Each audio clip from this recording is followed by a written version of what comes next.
A call to arms. Dacheldor was assigned to a new team, led by a realm lord who went by the name TW. It was originally meant to be a temporary assignment, as most members of the center thought Dacheldor would quickly move into a squad leader role again. This was not the case. The new Dacheldor was indeed a great warrior, greater than any host before him, but found it difficult to express his thoughts to his team. He was more reckless and wild, acting in the moment rather than planning ahead, and this made him hard to predict. While good for overcoming an opponent in a fight, this was bad for leading others to victory. It was determined early into his return that Dacheldor would not be advancing to squad leader for a long time. When he was on the battlefield, Dacheldor was a sight to behold. He strode with an aura of confidence that utterly demoralized his opponents. He performed maneuvers that dumbfounded any who saw them, creating weapons from nowhere, manipulating floating implements, conjuring beams of energy from outside his body. The limits of a full realm lord were the limits of their imagination, and Dacheldor's acceptance of his near-insane machinations made it seem he had no limits. To watch Dacheldor do battle was to watch an artist at work. He would dance from one position to the next, transmuting the world around him as he did, dropping enemies and restoring allies, striking with weapons in hand and weapons in the air, seemingly loving every breath taken. It was only against the most powerful foes, other realm lords and demonic kings, that his battles would look anything like a normal fight, and this was because he analyzed those opponents until he knew exactly when and how to strike. Outside of combat, Dacheldor was unnerving to his team. Believing himself to be the true incarnation of his ancient self, he had trouble relating to other beings anymore. He found himself wrapped up in philosophical questioning and posturing. He would often question the virtues of morality, stating such things were merely a construct biological life forms made to give themselves excuses to behave the ways they wished. Eventually, Dacheldor was transferred to another team, then transferred again. Though he was the most potent in combat, the truth was many realm lords feared him. They felt unsure he would not simply turn on them if the whim came to him. This was a misplaced fear. The new Dacheldor was as loyal as the old. The difference was simply that he questioned this blind loyalty.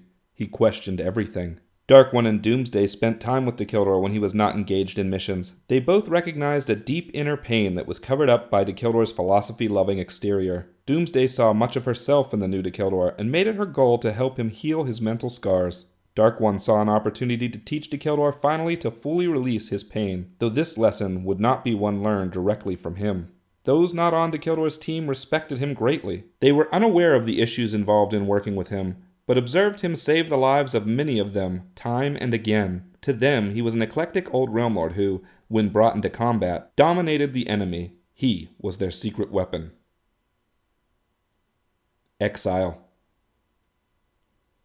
The center undertook countless missions to hold back the demonic forces. Every time they gained ground somewhere, they lost ground somewhere else. It became apparent that a plan was needed that would end the war, something far more drastic than what they were doing. While the leaders of the center worked to construct this plan, Dacheldor and the others continued working to liberate the realms. It seemed that anywhere Dacheldor went, there was a higher degree of demonic activity, as if the demonic forces targeted him the instant he left the Prime Realm. The other members of his team called this Dacheldor's Curse. They never saw a mission where the demonic forces did not assault them. Eventually, it was proven beyond a doubt that the demonic forces were targeting Dacheldor, and Michael Titan used this as an excuse to remove him from the center's employ. He could tell that somehow the demonic forces seemed to be able to track Dacheldor, and that was enough reason to keep him out of the center's dealings. Once he was removed, the war began to shift in the Realm Lord's favor, even without Dacheldor's outstanding battlefield performances. Michael spoke of exiling Dacheldor from the center. Without being sure how connected the demonic forces were to Dacheldor, it seemed unsafe to keep him around. The headmasters voted on the exile, but the results were never revealed. Dacheldor agreed to leave the center before the need to reveal them. On Dacheldor's last day at the center, Dark One spoke to him and implored him to join an organization that he had created long ago. A sect of monks that would later spawn the philosophies of the Reapers of Limbo, the Order of the Grim Skull. Though they were not anywhere near as powerful as realm lords, they were travelers of the lesser realms, a part of the cosmos Dacheldor had less knowledge of. They traveled to beings during their dying moments and helped them pass, guarding those who would be attacked by soul eaters and other monsters to the afterlife. Dark One assured Dacheldor that being employed to their ranks would be worth his time. Dacheldor sought the Order of the Grim Skull and was tested by their leadership. Theirs was not an order heavily devoted to combat, so his skills on the battlefield were not impressive to them. His questioning mind, his desire for greater self-awareness, and his understanding of magic and realm travel were. They accepted him and taught him their ways. For years, Dacheldor worked as a ferryman for souls. He learned where non-ancients went when they died. He learned of the layered realities of the lesser realms. He learned how to sense the last moments in another's heartbeat. But most importantly, he learned to find peace in his own heart. The time spent with the Order allowed him to reflect on himself, and he discovered the reason he had become so lost. The host of the Ancient had basically given up his own personality upon the merger, retreating to the background and letting the personalities of Dacheldor and Dacheldor II, and the Ancient, take the lead. Only during combat, when he accepted his insanity, did the original personality surface and work in tandem with them. That host personality was the true soul of the host. Without him taking equal part in the Ancient's life, the Ancient could not fully understand what it was to be this individual. The leaders of the Order helped Dacheldor unleash this hidden personality. When they did, he became a crazed wild animal. His emotions raged forth, but the leaders helped him process them. They showed him that it was okay to feel pain, anger, and suffering. If he let those emotions flow through him instead of holding them back, he could accept them and embrace the lessons they brought. He worked at this daily while continuing to do his duties. Each day, he felt a little more of the host's soul take part in his daily life. Then, one day, it all clicked into place. His emotions poured out in a wave of forgiveness for his enemies. He felt a release of all he had ever worried about, all the things that held him back, all the things that made him who he was. For an instant, he felt as if he could hear the will of the cosmos within his mind. He was more connected to the cosmos than ever, and more willing to accept his fate. He let go of everything that had happened to him, and found respect for himself as both ancient and man. Never again did Dacheldor view himself as the ancient given flesh. He was a man and ancient in one. It was a greater thing to be. He found himself able to connect to others again, as he had in the past incarnations. His ability to lead and communicate his thoughts returned. His desire to be part of the peoples of the realms returned. He was finally whole. A time for action.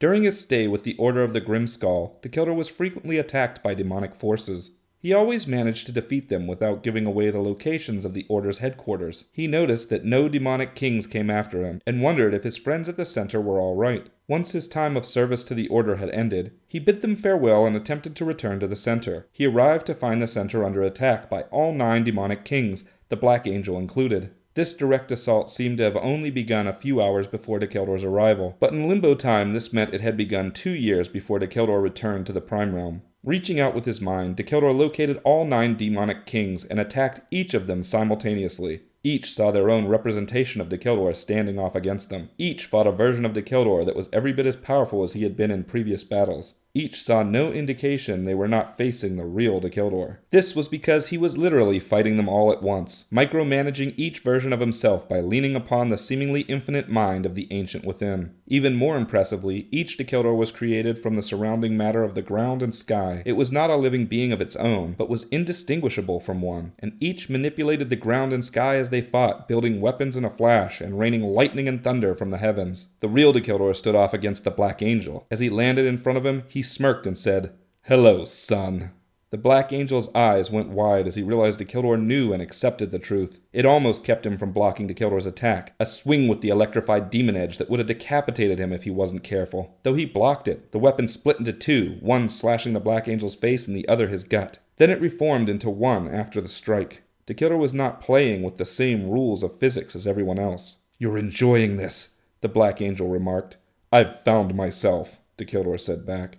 The other Realm Lords joined in with each of the Dacheldors against the 9 demonic kings. Now was Dacheldor's time to shine as he barked orders and led each battle with seemingly flawless precision. 4 of the 9 kings were killed in the melee before the demonic forces finally retreated. The Black Angel held his own against Dacheldor, but did not land a single hit. He spat before commanding the retreat of his forces and swore he would be back.